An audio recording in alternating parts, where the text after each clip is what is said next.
بسم الله الرحمن الرحيم. الرحمن علم القرآن.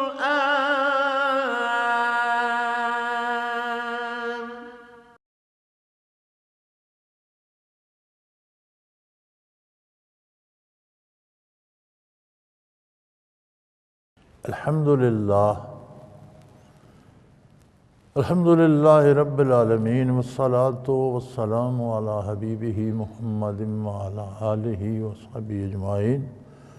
اعوذ باللہ من الشیطان الرجیم. بسم اللہ الرحمن الرحیم. وجعلنا بینہم وبین القری التی بارکنا فیہا قرى ظاہرۃ وقدرنا فیہا سیروا فیہا لیالی وایاما آمنین.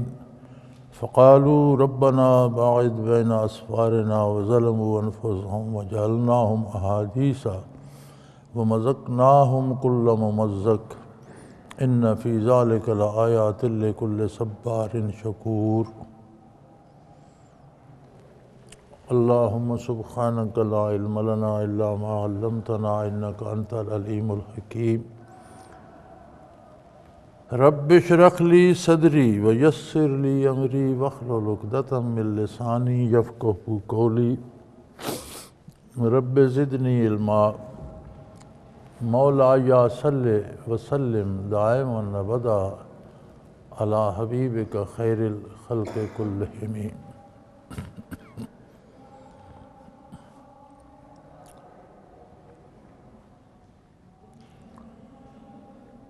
وجعلنا بینہم بین القری التی بارکنا فیہا قرى ظاہرۃ وقدرنا فیہا السیر.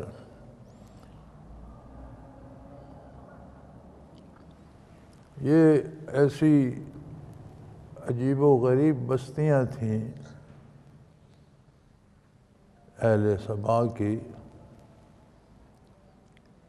کہ فرمایا ہم نے ان میں اور جس زمین میں جس بستی میں ہم نے برکات رکھی ہیں ان میں ایسی آبادیاں بنا دی تھیں کہ ہر ایک آبادی سے اگر کوئی نکلتا تو دوسری آبادی نظر آتی تھی. علاقہ شاداب تھا، بہت بڑا بند بنائے ہوئے تھے، سڑکوں کے دو رویا نہریں تھیں، پھل لگے ہوئے تھے. اور فرمایا ہم نے ایسی ان کی سفری سہولتیں اور اندازے مقرر کر رکھے تھے کہ سیروا فیہا لیالی وایاما آمنین. رات دن کسی وقت کوئی چاہے سفر کرے، نہ اسے خوراک کی پریشانی ہوتی تھی، نہ پانی کی، نہ چور کا خطرہ، نہ ڈاکو کا ڈر، کوئی اندیشہ نہیں ہوتا تھا. اور آبادیاں اس طرح تھیں کہ ایک آبادی سے نکلیں دوسری سامنے نظر آتی تھی. پھر سڑکوں پر دو رویا پھلوں کی قطاریں اور نہروں کی روانی اور پھول بوٹے اور سبزہ اور بہت رونق اور آبادی تھی.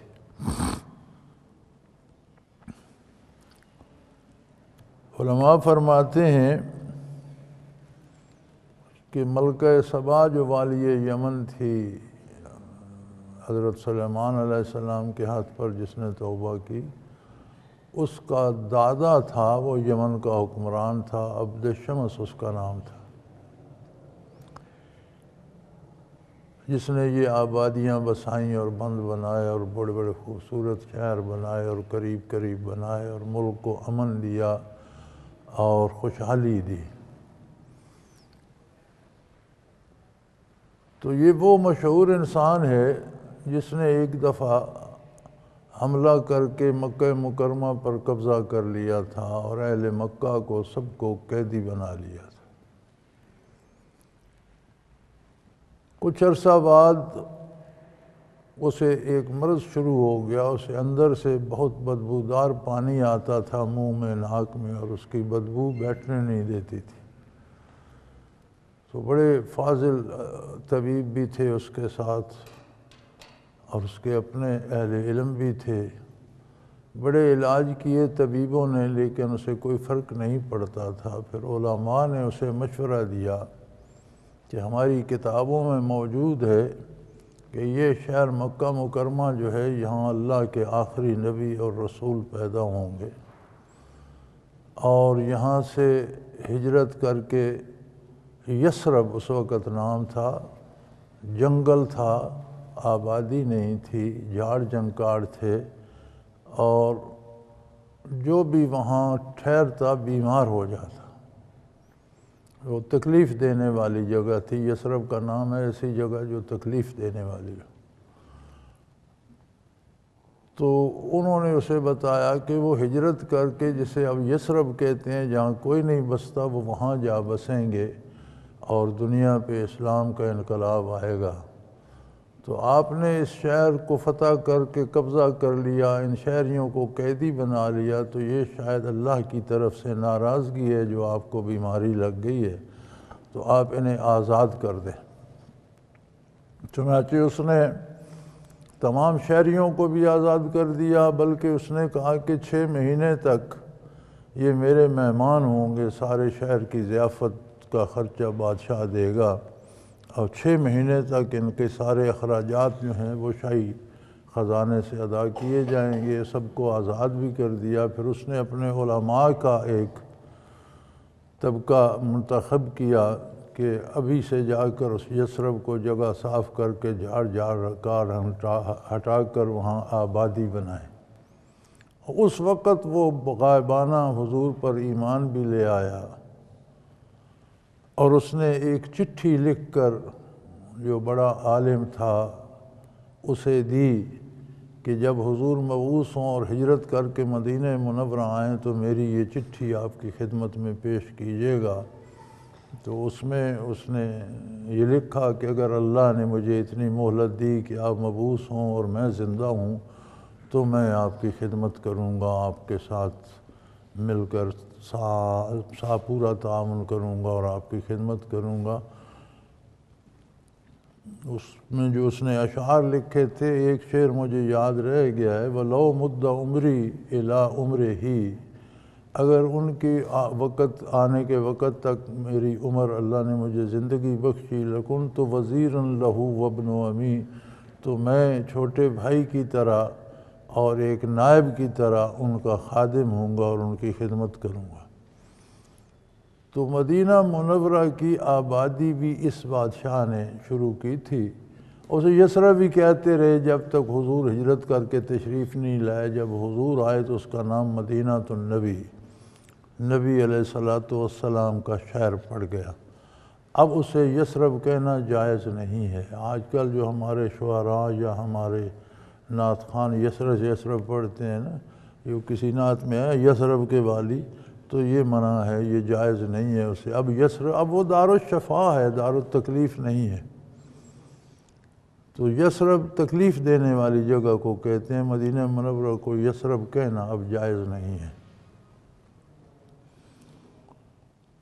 تو یہ بڑا عظیم بادشاہ تھا، اس نے بڑی خوبصورت آبادیاں بنائیں اور قریب قریب شہر بسائے، شہروں میں بستیوں میں اتنا گاؤں قریب قریب بسائے، ایک گاؤں سے نکلیں آپ اگلی بستی نظر آتی تھی۔ پھر پورے راستے پر پھل لگائے اور طرح طرح کے میوہ جات لگائے، اور دونوں طرف راستوں کے دونوں طرف پانی کی نہریں بنائیں اور بڑی آبادی کی۔ وہ پہلے گزر چکا کہ پھر ان کا وہ بند ٹوٹا اور ان پر تباہی آئی۔ تو فرمایا ہم نے اس مبارک سرزمین کے اور ان کے یمن کے درمیان ہم نے آبادیاں بنا دیں جو ایک جگہ سے دوسری جگہ تک نظر آتی تھیں، آرام سے سفر کرتے تھے، کوئی تکلیف نہیں تھی، کسی چور ڈاکو کا خطرہ نہیں تھا۔ اور سیرو فیہا لیالیہ و ایامًا آمنین، یہاں مزے سے سفر کرو، راتوں کو کرو، دن کو کرو، امن بھی ہے، آبادی بھی ہے، خوشحالی بھی ہے۔ تو یہاں سے علماء نے اخذ فرمایا ہے کہ جہاں تک کسی کا بس چلتا ہے، کوئی اپنے گھر کی خوشحالی کے لیے جائز اور حلال وسائل سے محنت کرتا ہے اور بچوں کو آسودگی پہنچاتا ہے، تو یہ اللہ کی عبادت بھی ہے اور یہ مقبول فعل ہے۔ اسی طرح جس کا ملک پہ یا صوبے پہ اثر ہے، وہ اس ملک کی، جس کا شہر پہ اثر ہے، جہاں تک کسی کا دائرہ اختیار ہے وہاں تک معیشت اور خوشحالی کا اہتمام کرنا اور لوگوں کے امن کا اہتمام کرنا اس کی ذمہ داری ہے، اور اگر کرتا ہے تو یہ بجائے خود عبادت ہے۔ اور یہ بڑی عجیب بات ہے کہ ہم دہشت گردی ختم کرنے پہ لگے رہتے ہیں۔ ہمارا حال یہ ہے کہ شہروں میں الحمدللہ بڑا امن آ گیا، بہت فرق پڑ گیا، لیکن دہشت گردی ختم کرنے کے لیے معاشی طور پر لوگوں کا خوشحال ہونا ضروری ہے۔ اس آیہ کریمہ سے پتہ چلتا ہے کہ جب معیشت مضبوط ہوتی ہے، لوگ خوشحال ہوتے ہیں، تو وہ جرائم کی طرف نہیں جاتے۔ چور ڈاکو کو چوری اور ڈاکے کی یا کسی کا مال چھیننے کی ضرورت پیش نہیں آتی، اور جو لوگ آسودہ حال ہوتے ہیں وہ اپنے آپ کو کسی پریشانی میں ڈالنے سے گریز کرتے ہیں، اور یوں امن قائم ہوتا ہے اور دہشت گردی ختم ہوتی ہے۔ تو الحمدللہ اس دور میں اللہ پاک سلامت رکھے پاکستان کی افواج کو بھی اور پاکستان کے دوسرے اداروں کو بھی، سب نے بہت محنت کی۔ فوج نے خصوصی طور پر اتنا اس میں حصہ لیا کہ دہشت گردی کو بڑی حد تک خاتمے تک لے گئے، لیکن اس کا مستقل خاتمہ معاشی خوشحالی سے مربوط ہے۔ تو حکومت کو چاہیے کہ لوگوں کو معیشت میں سہولتیں دے، لوگوں کی معاش کو آسان کرے، لوگوں کے لیے روزگار کے مواقع پیدا ہوں، اور ہر بندے کے لیے حصول زر کے جائز مواقع ہوں تاکہ اسے چوری، دہشت گردی اور لوٹ مار نہ کرنی پڑے۔ تو یہ ایسی ناشکری قوم تھی کہ انہوں نے دعائیں مانگنے شروع کر دیں کہ یا اللہ یہ تو کوئی مزہ ہی نہ رہا سفر کا، ایک تو آبادی، کوئی ویرانہ نہیں، کسی درندے کا کوئی خطرہ نہیں، کوئی کسی جانور کا کوئی خطرہ نہیں کہ کوئی سانپ ڈس لے گا یا شیر کھا جائے گا، کسی چور کا کوئی خطرہ نہیں، کسی ڈاکو کا ڈر نہیں، آبادی سے نکلو اگلی آبادی سامنے نظر آتی ہے، ویرانے ہوتے، ویران راہیں ہوتی، راستے میں چور ڈاکو پڑتے ہوتے، درندے ہوتے، تو سفر کرنے کا مزہ آتا اور جان بچا کر چلتے۔ تو انہوں نے کہا فقالوا ربنا باعد بین اسفارنا، یا اللہ ہمارے سفر لمبے کر دے، یہ آبادیاں درمیان سے ہٹا دے، یہ خوشحالی ہم سے لے لے، یہ ویرانے ہوں اور دور دراز جانا ہو اور ویرانے جنگل ہوں، درندوں کا ڈر بھی ہو، چوروں کا بھی ہو، ڈاکوؤں کا بھی ہو۔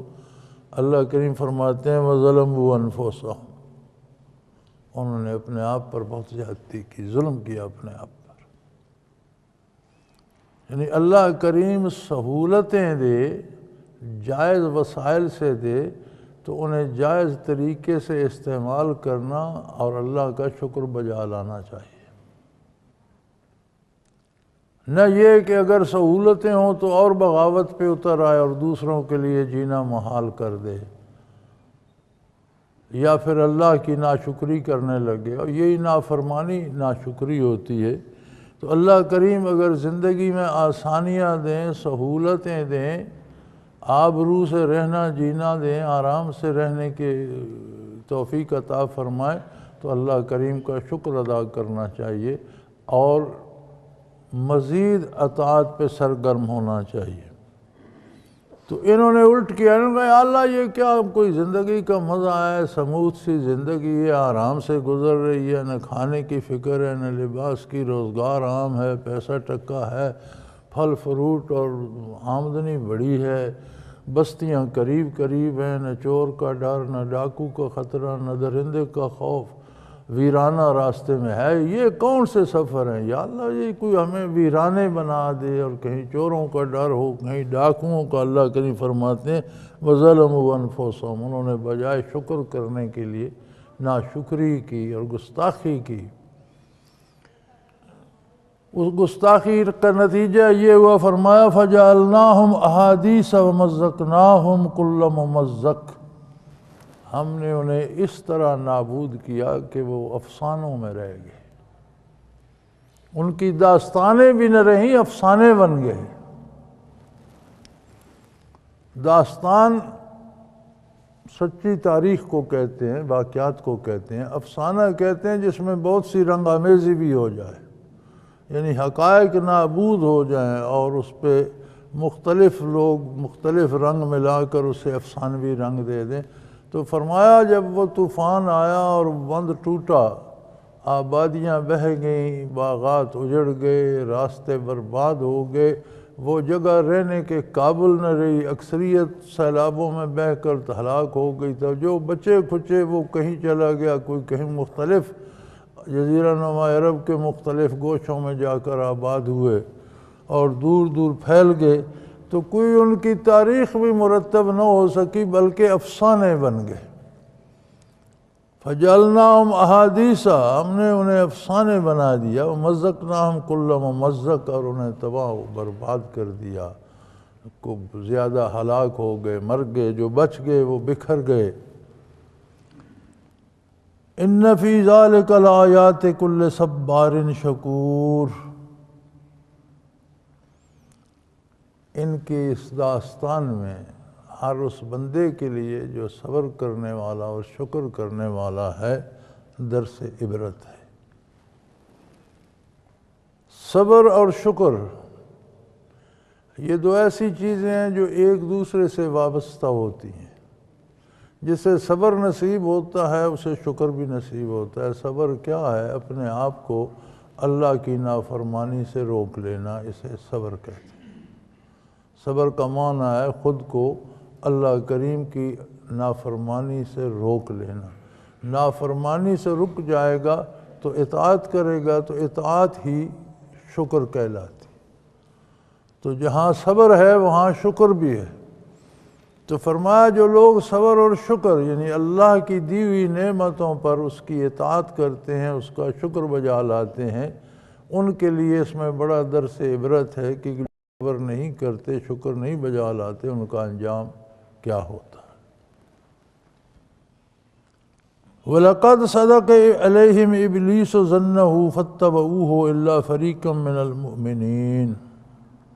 اور فرمایا شیطان نے جو گمان کیا تھا انہوں نے وہ سچ کر دکھایا۔ شیطان نے کہا تھا نا، جب اللہ نے اسے مردود قرار دیا اور آسمانوں سے رد کر دیا تو اس نے کہا یا اللہ مجھے مہلت دے دے قیامت تک، تو جن آدم علیہ السلام کے لیے آپ نے مجھے سزا دی ہے، اس کی اولاد میری بات مانے گی، آپ کی نہیں مانے گی، میں ان سے کوشش کروں گا۔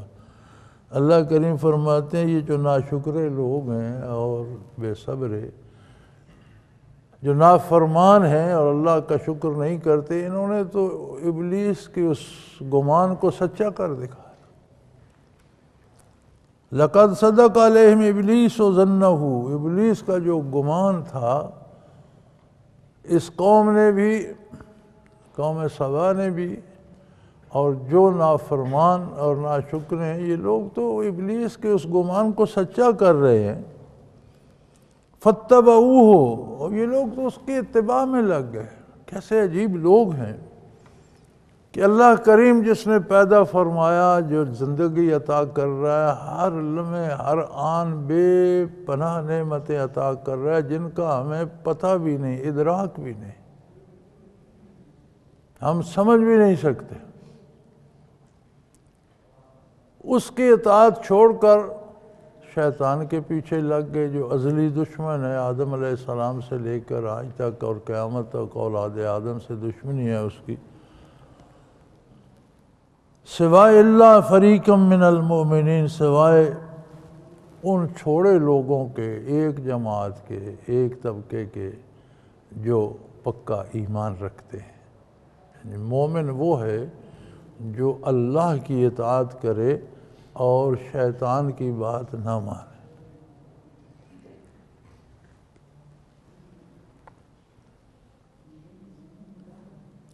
وما کان لہ علیہم من سلطان، اور مزے کی بات یہ ہے کہ شیطان کا ان پر کوئی بس بھی نہیں چلتا، یعنی شیطان زبردستی ان سے گناہ نہیں کرا سکتا۔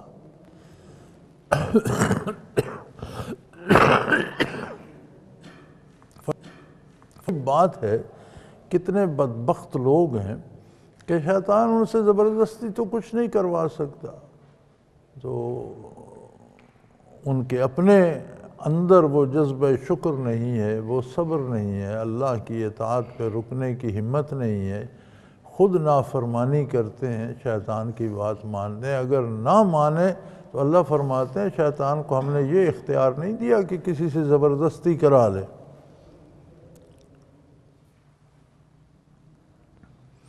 إِلَّا لِنَعْلَمَ مَن يُؤْمِنُ بِالْآخِرَةِ مِمَّنْ هُوَ مِنْهَا فِي شَكٍّ وَرَبُّكَ عَلَىٰ كُلِّ شَيْءٍ حَفِيظٌ۔ فرمایا اصل بات یہ ہے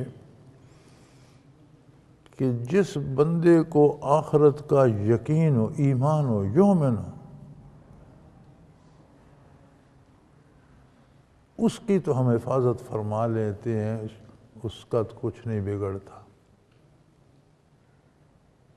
اور جسے یقین نہ ہو آخرت کا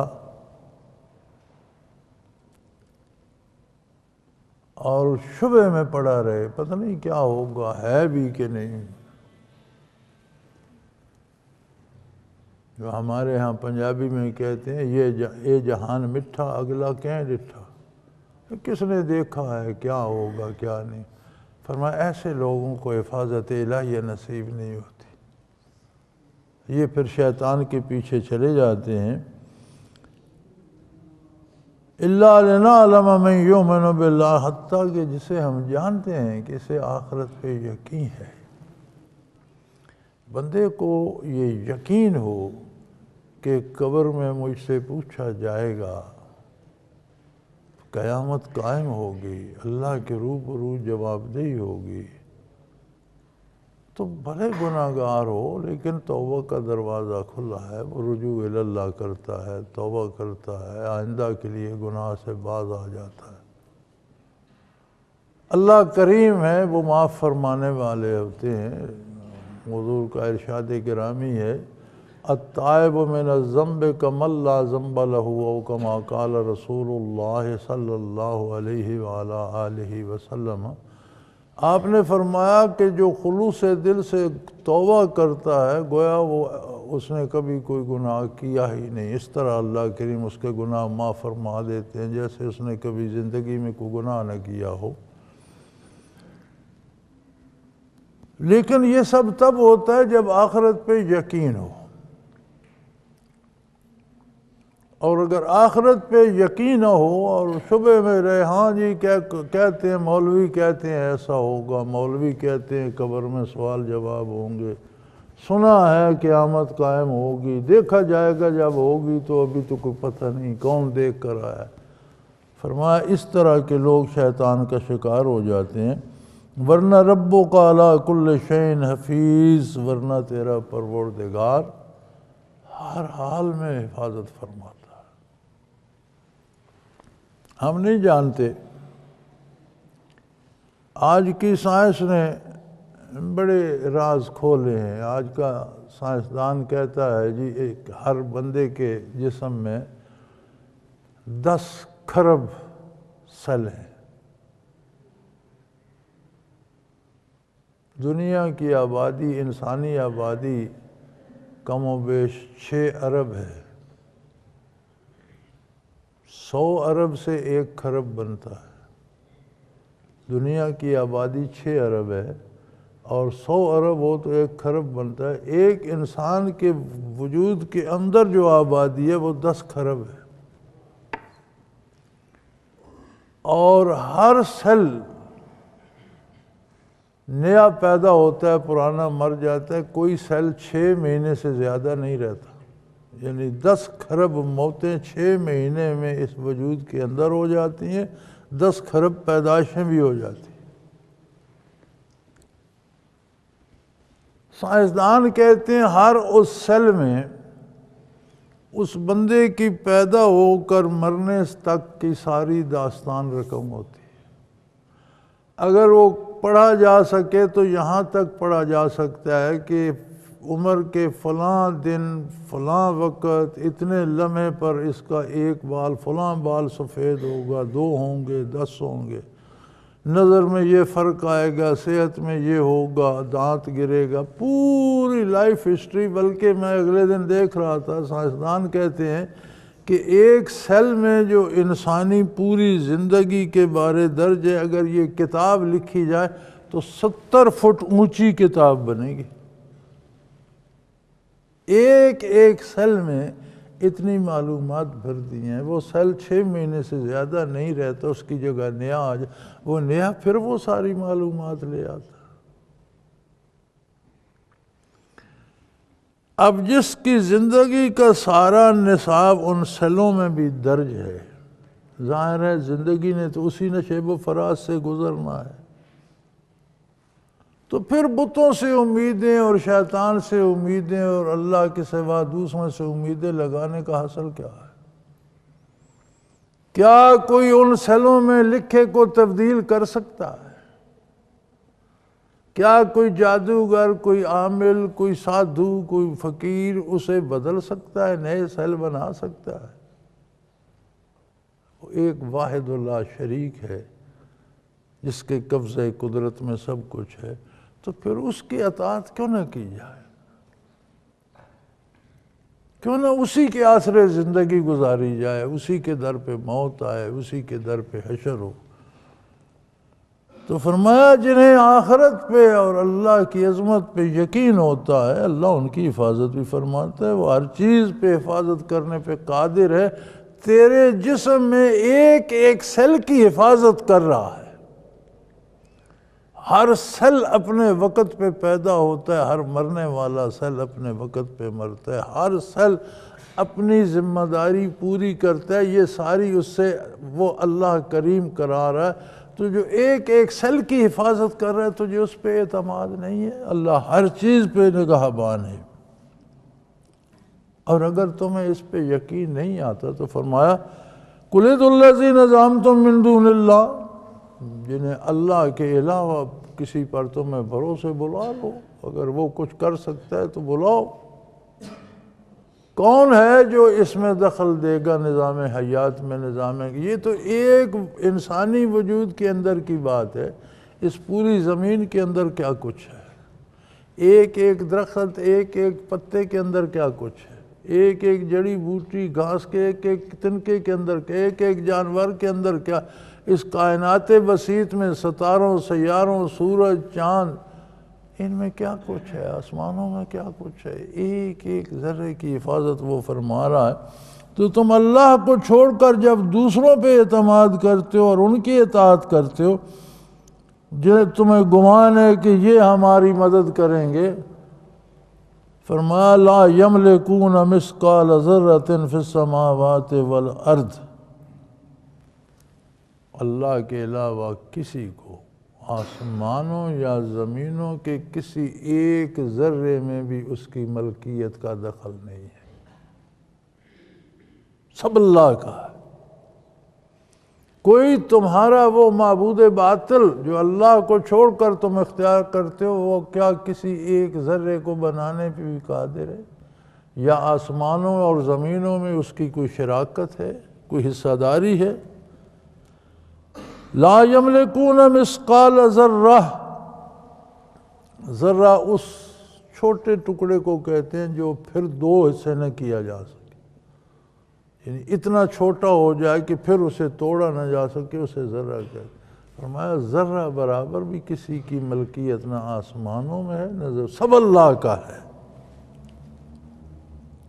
وَمَا لَهُمْ فِيهَا مِنْ شِرْک، ان کی کوئی اس میں شراکت داری نہیں ہے، نہ بنانے میں، نہ اسے قائم رکھنے میں، نہ اس پر حکومت کرنے میں، کسی طرح کی ان کی کوئی شراکت نہیں ہے۔ وَمَا لَهُ مِنْهُمْ مِنْ ظَهِيرٍ، اور کسی بت غیر اللہ، کسی طاقت کی کوئی کسی کی مدد کرنے کی توفیق بھی نہیں ہے۔ اللہ نہ چاہے تو کوئی بڑے سے بڑا کسی کی ذرا برابر مدد نہیں کر سکتا، حتیٰ کہ مدد کرنا ایک اور بات ہوتی ہے، لیکن جس کے پاس قوت ہے، طاقت ہے، اس سے سفارش تو کی جا سکتی ہے۔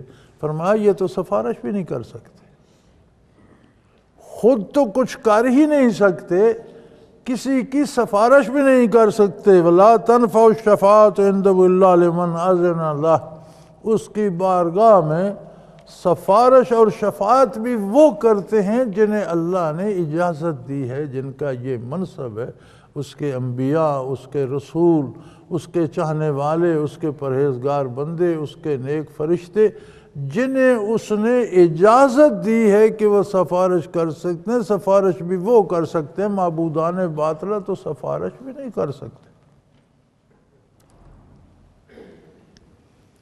اور اس کی بارگاہ کی حضوری میں رہنے والے فرشتوں کا بھی یہ عالم ہے، حتیٰ اذا فزغ عن قلوبہم، جب احکام الہی وارد ہوتے ہیں تو وہ بے ہوش ہو جاتے ہیں، ان پر غشی آ جاتی ہے، ان کے حواس جاتے رہتے ہیں۔ اللہ کی طرف سے جب فیصلے نازل ہوتے ہیں تو سننے والے فرشتے جو جن کے بارے نازل ہوتے ہیں، اس قدر ان میں روب، دبدبہ، قوت، جمال الہی کی ایسی تاثیر ہوتی ہے کہ وہ ان کے دل جو ہیں وہ بے ہوش، مدہوش ہو جاتے ہیں، ان کے حواس جاتے رہتے ہیں، اور بڑی دیر بعد جا کر سنبھلتے ہیں تو پھر وہ ایک دوسرے سے بات کرتے ہیں، قالوا ماذا قال ربکم، ایک دوسرے سے فرشتے بات کرتے ہیں کہ اللہ کریم نے، آپ کے پروردگار نے کیا فرمایا۔ یعنی سفارش کرنا تو ایک حیثیت چاہیے، ہر کوئی تو سفارش نہیں کر سکتا، کسی کا کوئی ایسا تعلق چاہیے۔ تو وہاں عالم یہ ہے کہ جو مقربان بارگاہ فرشتے ہیں، جو احکام الہی بارگاہ الہی سے لیتے ہیں، جب احکام وارد ہوتے ہیں تو ان احکام میں وہ روب، وہ دبدبہ، وہ تجلیات، وہ ہیبت ہوتی ہے کہ ان کے دل مدہوش ہو جاتے ہیں، وہ حواس کھو بیٹھتے ہیں۔ یہ عظمت انبیاء علیہ السلام میں ہوتی ہے کہ ان پر اللہ کی طرف سے وحی آتی ہے، انہیں اللہ سے ہم کلامی کا شرف نصیب ہوتا ہے، جیسے موسیٰ علیہ السلام کو کلمہ ربہ تکلیما، اللہ نے ان سے باتیں کی۔ لیکن یہ اتنی عظیم بات ہے کہ انبیاء کے بھی چہرے زرد ہو جاتے ہیں، رخ انور زرد ہو جاتے ہیں، پسینے آ جاتے ہیں، ایک دفعہ بالکل کچھ ہوش خبر نہیں رہتی۔ نزول وحی بھی جب ہوتا ہے، احکام الہی آتے ہیں، تو یہ قوت صرف انبیاء میں ہے کہ وہ برداشت کر لیتے ہیں اور پھر اس کو سمجھا دیتے ہیں، سمجھ بھی لیتے ہیں۔ آدم علیہ السلام پر 10 بار وحی آئی، اسی طرح نوح علیہ السلام پر شاید 40 یا 50 بار 1400 سال میں، ابراہیم علیہ السلام پر 48 بار، کسی نبی پر 50 بار، پوری زندگی میں، اور پوری زندگی کے رہنمائی کے لیے وہ کافی تھی، اور وحی کا آنا مٹا دیتا ہے۔ مقربین بارگاہ فرشتے جو عالم امر میں رہتے ہیں، ان کا یہ حال ہے تو زمین پہ بسنے والے انسان کا کیا ہوگا۔ اور یہ ذات اقدس محمد الرسول اللہ صلی اللہ علیہ وسلم ہے کہ آپ پر 63 برسوں میں 24,000 مرتبہ وحی نازل ہوئی۔ 63 برسوں میں، عمر عزیز کے 63 برسوں میں نبی علیہ السلام 24,000 مرتبہ وحی سے مشرف ہوئے، جس سے یہ قرآن کریم ترتیب پایا۔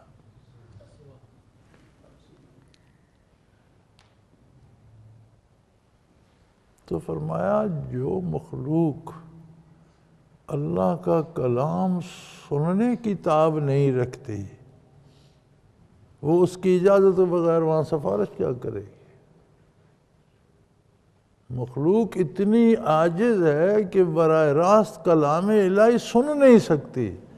ان فرشتوں کو اللہ نے برداشت کی قوت دی ہے، انبیاء اور رسولوں کو وحی کی قوت دی ہے، اس کے باوجود حضور اکرم صلی اللہ علیہ وسلم بیٹھے ہوتے، جب وحی کی حالت آتی تو آپ بے سود ہو جاتے، آپ کے اوپر چادر کرا دی جاتی، اور سخت سردی بھی ہوتی تو بھی پسینے سے شرابور ہو جاتے اور موتیوں کی طرح پر پسینہ گر رہا ہوتا تھا. ایسی کیفیت وارد ہو جاتی. جب وہی ختم ہوتی تو پھر حضور کو ہوش آتی اور اٹھ کر بیٹھتے. یہی حال تمام انبیاء کا ہوتا ہے، اور یہی فرشتوں کا فرمایا فَزَغَ عَنْ قُلُوبِهِمْ، ان کے دلوں پر تو مدہوشی چھا جاتی ہے. پھر جب ہوش آتا ہے تو پھر ایک دوسرے سے قَالُوا مَاذَا قَالَ رَبُّكُمْ، کیا ارشاد ہوا بارگاہ پروردگار سے؟ قَالُوا الْحَقُّ، وہ کہتے ہیں اللہ نے جو فرمایا وہ حق ہے، یہ بات ارشاد ہوئی ہے. تو پھر اس کی تعمیل کے لیے سرگرم عمل ہو جاتے ہیں. وَهُوَ الْعَلِيُّ الْكَبِيرُ، وہ بہت بڑا عالی رتبہ، اور اللہ بہت بڑا ہے، بہت بڑا، تمہارے تصور میں نہیں آ سکتا، تمہارے علم میں سما نہیں سکتا، تمہارے دماغوں اور تمہارے قلوب میں نہیں سما سکتا. وہ بہت بڑا ہے. سمجھنے کے لیے آپ انہیں لوگوں سے یہ کہہ دیجئے قُلْ مَن يَرْزُقُكُم مِّنَ السَّمَاوَاتِ وَالْأَرْضِ، یہ آسمانوں اور زمینوں سے کون روزی دیتا ہے تمہیں؟ بلندیوں سے کیا کیا کیفیات آتی ہیں. آسمان کی فضا میں جو سیارے، ستارے، سورج، چاند گردش کر رہے ہیں، یہ سارے زمین کی طرف متوجہ ہیں، اور ان سے کیا کیا ویوز آتی ہیں، کیا کیا لہریں آتی ہیں، وہ زمین میں کیا کیا تبدیلی پیدا کرتی ہیں. پھر زمین کے ذرات کس طرح معلول بن کر مختلف شکلوں میں منتج ہوتے ہیں، کہیں اناج، کہیں پھل، کہیں کچھ بن رہے ہیں. تو یہ سارا نظام کون کرتا ہے؟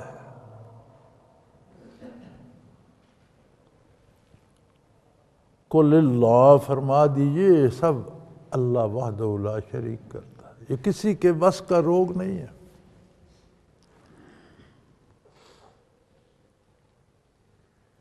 ایک کتنا بڑا درخت ہے، اس پہ کروڑوں پتے لگے ہوئے ہیں. ان درختوں کا ایسا، باٹنی والے سے پوچھو، ان کا ایسا نظام ہے کہ جڑیں زمین سے غذا لیتی ہیں، وہ غذا سیدھی ہر پتے میں بھٹی لگی ہوئی ہے.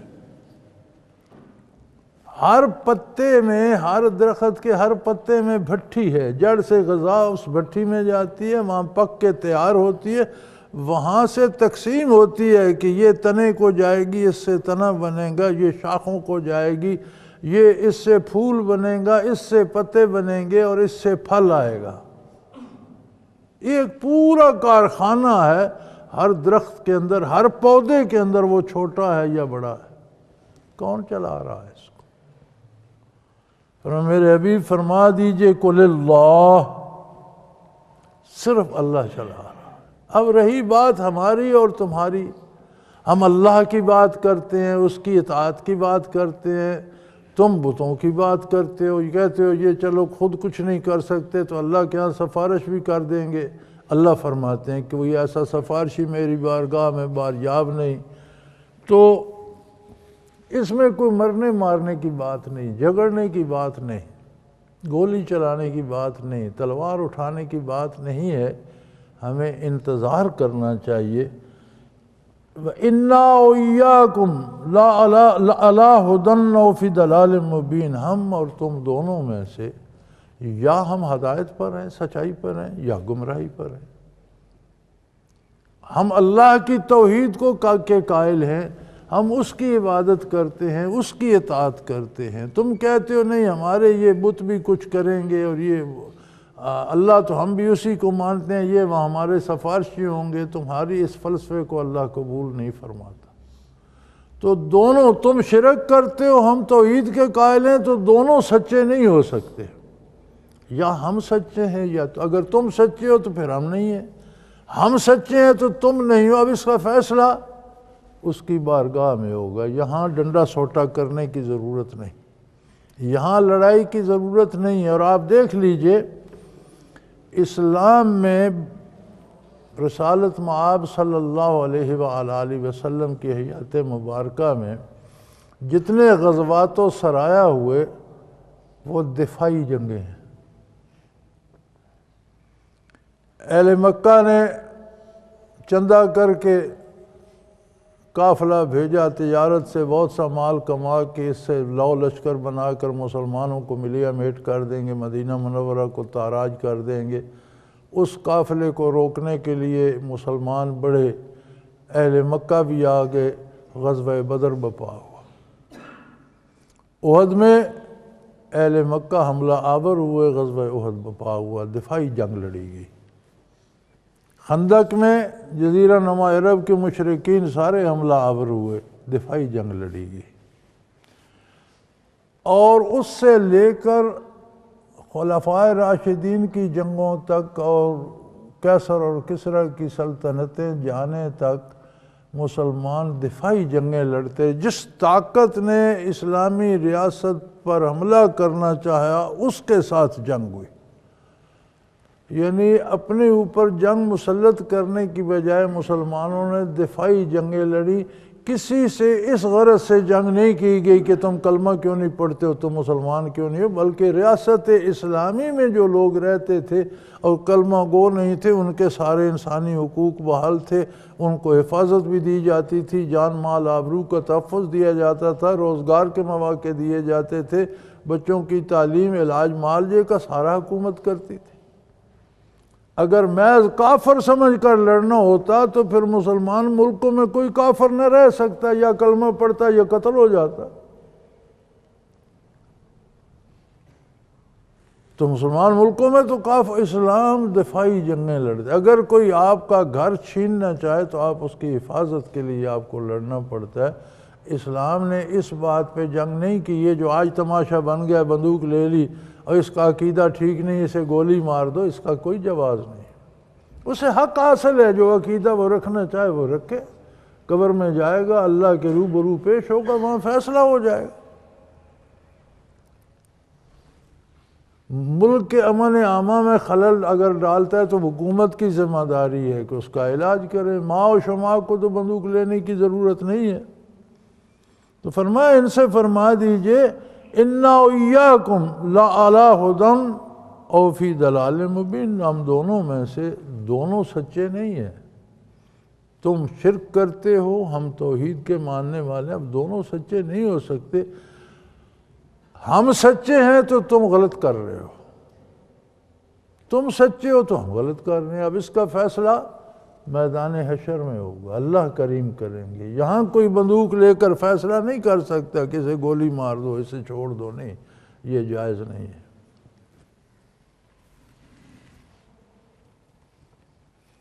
قُلْ لَا تُسْأَلُونَ عَمَّا أَجْرَمْنَا وَلَا نُسْأَلُ عَمَّا تَعْمَلُونَ، ہاں، کسی کے گناہ کسی دوسرے سے نہیں پوچھے جائیں گے۔ اگر تم برائی کرتے ہو تو اس کی سزا ہمیں نہیں ملے گی، اور اگر تم سمجھتے ہو کہ ہم غلطی کر رہے ہیں تو ہمارے جرم کی سزا تمہیں نہیں ملے گی، پھر اس میں لڑنے جھگڑنے کی کیا بات ہے؟ تم اپنا کرو، ہم اپنا کرتے ہیں۔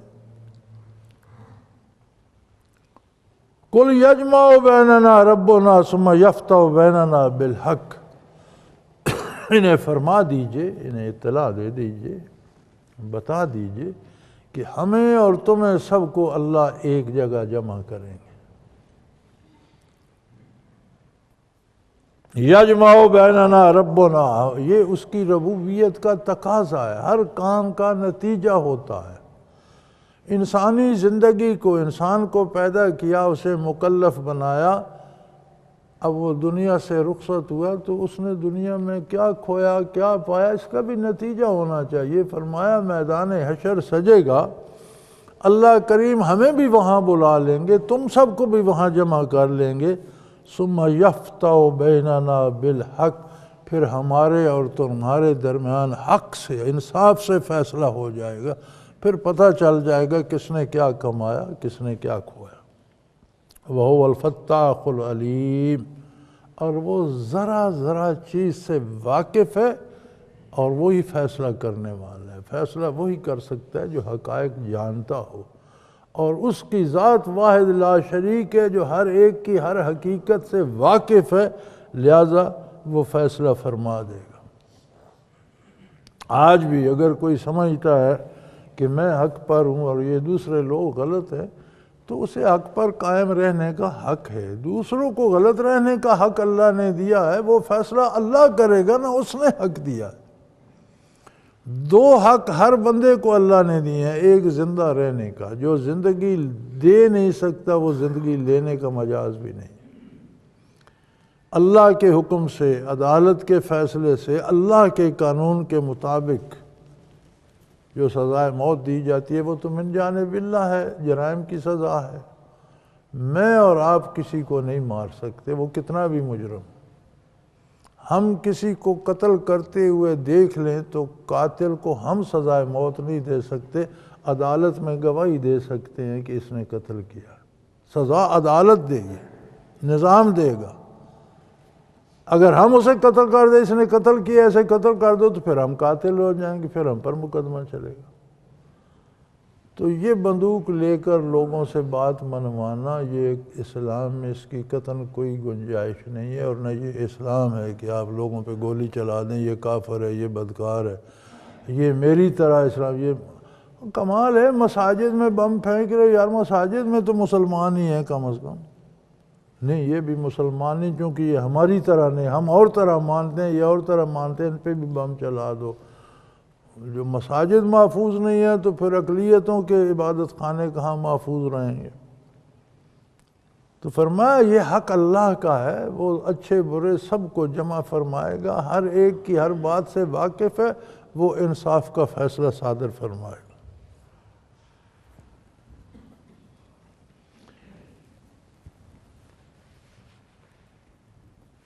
قُلْ أَرُونِيَ الَّذِينَ أَلْحَقْتُمْ بِهِ شُرَكَاءَ، دکھاؤ مجھے جن کو تم اللہ کا شریک مانتے ہو، دکھاؤ اللہ کا یہ نظام، اس میں ان کی مداخلت کیا ہے؟ واہ، وہ کیا کسی ذرے کو، کلی کلی کو، غنچہ غنچے کو پھول بنا سکتے ہیں؟ اس کے بنانے میں ان کا کوئی حصہ ہے کیا؟ بارش کا کوئی قطرہ وہ یہاں سے وہاں لے جا سکتے ہیں؟ بارش بنانے، برسانے، پہنچانے میں ان کا کہاں ہیں وہ تمہارے شریک؟ کیا کرتے ہیں؟ کلا، تم کچھ نہیں بتا سکتے۔ اللہ کی کارگری تو ساری بتائی کہ وہ یہ کرتا ہے، تمہارے شرکا کیا کرتے ہیں؟ کچھ بھی نہیں، تم کچھ نہیں بتا سکتے۔ بل هو اللہ العزیز الحکیم، بلکہ صرف وہ اللہ ہی ہے جو عزیز الحکیم ہے، غالب بھی ہے، جو چاہے کر سکتا ہے، دانا تر بھی ہے، حکیم بھی ہے، اس کا ہر کام حکمت سے خالی نہیں ہوتا۔ رہی بات آپ صلی اللہ علیہ وسلم کی، یہ آپ سے گستاخی کرتے ہیں اور آپ سے مناظرہ کرتے ہیں۔ فرمایا وَمَا أَرْسَلْنَاكَ إِلَّا كَافَةً لِلنَّاسِ بَشِيرًا وَنَذِيرًا، ہم نے آپ کو تمام لوگوں کے لیے، نہ صرف آج کے لوگ جو آپ کے سامنے ہیں، بلکہ قیامت تک آنے والے لوگوں کے لیے آپ کو منصب نبوت بخشا ہے۔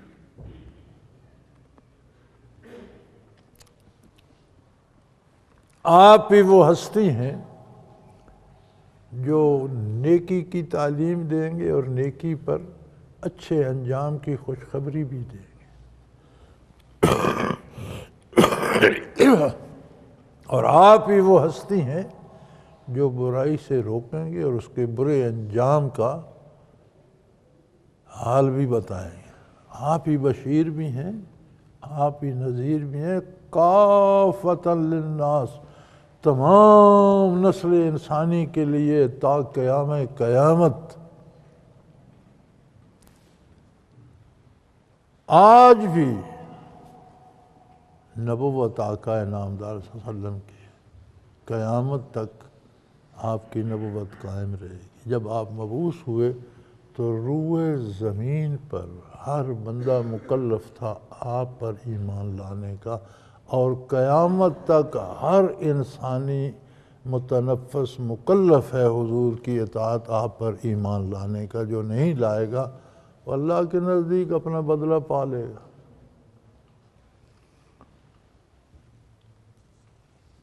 حضور اکرم صلی اللہ علیہ وسلم کا اس دنیا میں جلوہ افروز ہونا، یہاں سے عالم برزخ میں تشریف لے جانا، اس سے آپ کی نبوت میں کوئی تبدیلی نہیں آتی۔ آپ ویسے ہی نبی ہیں۔ آپ جو کتاب لائے وہی قیامت تک کتاب ہدایت ہے۔ آپ نے اس کی جو شرح فرمائی آپ کے ارشادات عالیہ، آپ کی حدیث قرآن کی تفسیر ہے، اور قیامت تک ہر متنفس وہ نجات پائے گا جو آپ کا دامن تھامے گا، آپ کی اطاعت کرے گا۔ جو آپ کی مخالفت کرے گا وہ کامیاب نہیں ہوگا، لیکن اس کا فیصلہ اللہ کریم کریں گے۔ میں اور آپ یہ فیصلہ نہیں کر سکتے۔ ہمیں یہ حق نہیں ہے کہ ہم بندوق لے کر کھڑے ہو جائیں، اسے بھی گولی مار دو، اسے بھی مار دو۔ یہ بالکل اس کے اسلام میں کوئی گنجائش نہیں ہے۔ ہاں، کوئی اچھا ہے یا برا ہے، انسانی معاشرے میں جو انسانی معاشرے کے حدود و قیود حضور نے مقرر فرما دی ہیں، جو معیشت معاشرت کا نظام عطا کر دیا، اس کے اندر رہنا پڑے گا مومن کو بھی کافر کو بھی۔ کوئی کسی کا حق نہیں مار سکتا، کوئی کسی کے ساتھ زیادتی نہیں کر سکتا۔ اگر کوئی کرے گا تو اسے میں اور آپ سزا نہیں دے سکتے، وہ حکمرانوں کا اور حکومت کا مسئلہ ہے۔ وہ ادارے جو ہیں، وہ حکومتیں جو ہیں، وہ نظام جو سوسائٹی کو چلاتے ہیں، وہ اس کا مسئلہ ہے۔ وہ انہیں سزا دے یا نہ دے، یہ اس کا کام ہے۔ اور آپ کی عظمت تو یہ ہے، یہ چند لوگ جو آپ کے سامنے ہیں یہ کہتے ہیں ہم نہیں مانتے۔ آپ کی عظمت تو یہ ہے کہ رہتی دنیا تک ہر ایک کو ماننا پڑے گا۔ وَمَا أَرْسَلْنَاكَ إِلَّا كَافَةً لِلنَّاسِ بَشِيرًا وَنَذِيرًا۔ ہم نے تو آپ کو رہتی دنیا تک آنے والے تمام عالم انسانیت کے لیے بشارت دینے والا اور انجام بد سے خبردار کرنے والا مبعوث فرمایا۔ وَلَٰكِنَّ أَكْثَرَ النَّاسِ لَا يَعْلَمُونَ، لیکن لوگوں کی اکثریت آپ کی اس عظمت سے ناآشنا ہے۔ تو آپ صلی اللہ تعالی علیہ وسلم کی نبوت بعثت سے لے کر قیامت تک ہے، اور جس طرح آپ کی دنیاوی زندگی میں آپ کا اتباع لازم تھا، اسی طرح آپ کے برزخی حیات میں بھی آپ ہی کا اتباع لازم ہے، اور قیامت تک صرف آپ صلی اللہ علیہ وسلم ہی کی پیروی کی جائے گی۔ آپ کی نبوت جاری و ساری ہے۔ وَيَقُولُونَ مَتَىٰ هَٰذَا الْوَعْدُ إِن كُنتُمْ صَادِقِينَ۔ پھر قیامت پہ جب بات آتی ہے تو یہ انکار کرنا، تو وہ قیامت کہاں ہے بھائی، نکالو کہاں ہے قیامت۔ اگر آپ سچے ہو تو کر دکھاؤ، قیامت کو لے آؤ۔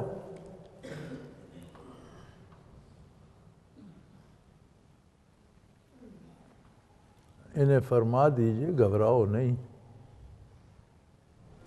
جب تمہارا پیدا ہونے کا وقت ہے تم پیدا ہو گئے، تم نے انکار کیا، خود کو روک سکے؟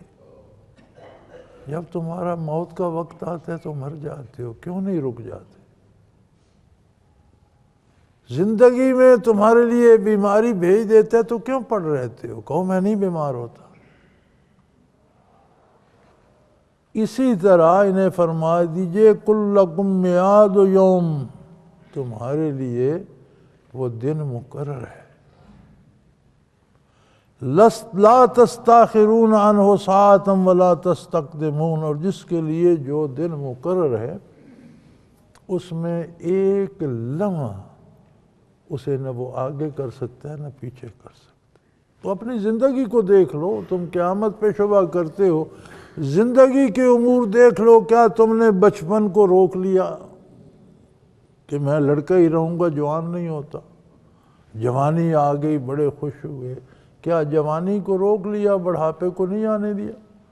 روک لیتے نا اس کو، بڑھاپا بھی آ گیا۔ بیماری آ جائے کہ نہیں میں صحت مند رہوں گا، میں بیمار نہیں ہوتا، تو انکار نہیں کر۔ موت آ جائے چپ کر کے جان دے دیتے ہو، رک جاؤ نا یار، کہو میں نہیں مرتا۔ فرمایا اسی طرح جس طرح وقت مقرر پہ ساری چیزیں آ رہی ہیں نا، تمہاری پیدائش، بچپن، لڑکپن، جوانی، ادھیڑ عمر، بڑھاپا، موت، اسی طرح قیامت کا بھی وقت مقرر ہے، جب وہ وقت آئے گا وہ بھی آ جائے گی، گھبراؤ نہیں۔ اچھا یہ ہے کہ اس کے لیے تیاری کرو، اچھا یہ ہے کہ جب وہ وقت آئے تو تمہارے دامن میں کچھ ہو، جرائم کی گٹھڑی نہ سر پہ رکھو، کچھ نیکیاں دامن میں بھر لو، قیامت کو تم نے کیا زندگی میں روک لیا کہ قیامت کو آنے سے روک لو گے؟ قیامت تو اپنے وقت پہ آ جائے گی، بات یہ دیکھی جائے گی کہ تمہارے دامن میں ہے کیا، سر پر گناہوں کا بوجھ ہے یا دامن میں کچھ نیکیاں بھی ہے۔ وآخر دعوانا ان الحمدللہ رب العالمین۔ اللہ اللہ اللہ اللہ اللہ اللہ اللہ اللہ۔ حضرت امیر محمد اکرم آوان مد ذلہ العالی دارالعرفان منارہ ضلع چکوال میں سالہ سال سے قرآن و حدیث کے اوپر خطابات کر رہے ہیں اور سلسلہ نقشبندیہ اویسیہ کے مطابق لوگوں کو ذکر الہی کی تربیت دے رہے ہیں۔ وہ قرآن پاک کی تفسیر ترتیب وار بیان کر رہے ہیں۔ تفسیر قرآن کو وہ موجودہ ملکی اور بین الاقوامی حالات کے مطابق بیان کرتے ہیں۔ موٹر وے سے کلر کہار کے انٹرچینج سے نکلتے ہوئے، کلر کہار کی جھیل سے ہوتے ہوئے، میانی، بوچھال اور نورپور سے گزرتے ہوئے دارالعرفان منارہ پہنچ سکتے ہیں۔ حضرت امیر محمد اکرم آوان نے بچیوں اور بچوں کی دینی اور دنیاوی تعلیم کے لیے سقارہ اکیڈمی کے نام سے ایک درسگاہ بھی قائم کی ہے، جس کا افتتاح ملک پاکستان کے صدر جنرل محمد ضیاء الحق نے اپنے دست مبارک سے کیا تھا۔ وہ تمام احباب جو اسلام کی طلب رکھتے ہیں ان سے گزارش ہے کہ دارالعرفان منارہ ضلع چکوال میں امیر محمد اکرم آوان صاحب کے خطابات سے مستفید ہوں۔ وہ ہر جمعے کو نماز سے پہلے بیان فرماتے ہیں۔ ہر ماہ کی پہلی اتوار کو ماہانہ اجتماع ہوتا ہے جس میں آپ خصوصی خطاب فرماتے ہیں اور پاکستان کے چاروں صوبوں سے احباب اس اجتماع میں شرکت کرتے ہیں۔ اس کے علاوہ یہاں سال میں 2 مرکزی اجتماعات بھی ہوتے ہیں، ایک رمضان المبارک میں اعتکاف کا اجتماع اور دوسرا جولائی اور اگست میں 40 دن کا اجتماع ہوتا ہے جس میں روحانی تربیت کی جاتی ہے۔ اپنا خون سیماب دے کر اتنا ہم کر جائیں گے، نام آقا کا چمن میں پھر رقم کر جائیں گے۔